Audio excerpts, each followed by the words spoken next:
y por supuesto, merece la presencia de Ileana, a quien saludo. Ileana, ¿cómo te va? Muy buenas tardes. Gracias, qué amable. Un saludo, Pepe, a ti y a tu auditorio. Mucho gusto nuevamente. Gracias, Ileana. El conflicto Rusia-Ucrania, pues sube de volumen, sube de nivel. Vaya que sube, y además en el entorno de un G19, donde un Zelensky plantea 10 puntos para tratar de mitigar el conflicto y buscar una salida positiva. Y en ese entorno, pues vemos el exceso del uso de la fuerza por alguna de estas partes. Algo importante, Pepe, es precisamente que los primeros comunicados del primer ministro de Polonia aseveraban la manufactura rusa del misil que se proyectó en Polonia y que produjo el deceso de 2 personas. Sin embargo, durante el transcurso de la misma tarde del ataque, ya incluso el presidente de Polonia ha sostenido que se investigarán los hechos para deslindar y determinar responsabilidades. Eso automáticamente lleva a la aplicación del artículo 4 de la Carta de la OTAN, que, como bien señalabas hace unos momentos y aclarabas, solo llama a la consulta entre las partes de la OTAN cuando son afectadas en la integridad de su territorio o existe alguna amenaza a su independencia o su seguridad territorial. Pero aquí solamente están convocando para consultar qué fue lo que ocurrió y cómo procederán. No están llamando al artículo 5, que ya efectivamente conlleva a la intervención de todas las partes de la OTAN cuando alguno de sus miembros es agredido, y se justifican en el artículo 51 de la Carta de las Naciones Unidas, que establece la legítima defensa contra un ataque armado.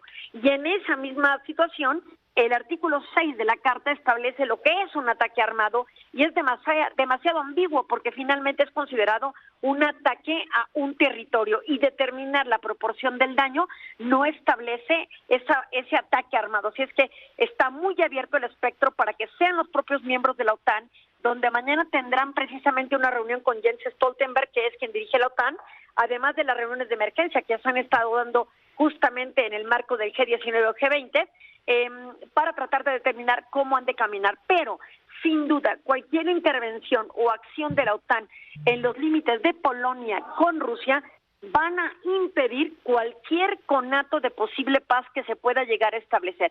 Rusia, a los primeros minutos, estableció que ellos no habían lanzado ese misil, pero bueno, las circunstancias siempre acusan a la parte agresora, en este caso de Rusia, invasora de Ucrania.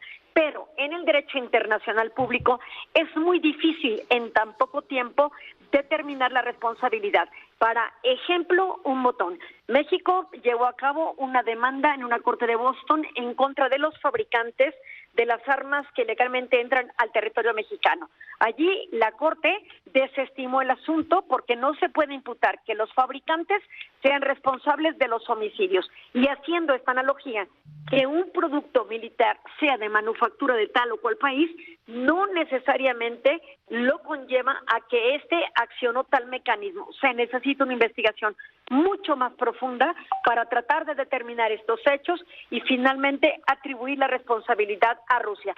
Puede ser daño colateral, donde efectivamente puede haber algún riesgo en la detonación de un instrumento de guerra que genere muertes. Lamentablemente, al suscitarse en el territorio de otro estado que no es parte del conflicto, automáticamente suenan las alertas para las consultas del artículo 4 y el artículo 5 de la OTAN. No es el espacio en este momento adecuado para que esto ocurra, cuando por fin se está viendo un progreso en el territorio por parte de Ucrania, tratando de sacar a los rusos de Kharkov. Así es que esperemos que esto se pueda resolver y que no se impute de inmediato la responsabilidad, porque se agudizaría de inmediato el tema en el conflicto de Rusia-Ucrania, convirtiéndolo en un conflicto regional de una guerra limitada a una posible guerra total que nadie queremos.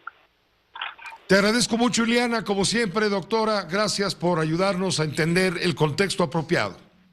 Hasta luego y un gusto como siempre. Chao.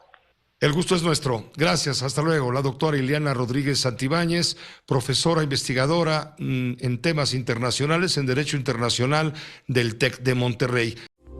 Esta fue una producción de Grupo Fórmula. Encuentra más contenido como este en radioformula.mx.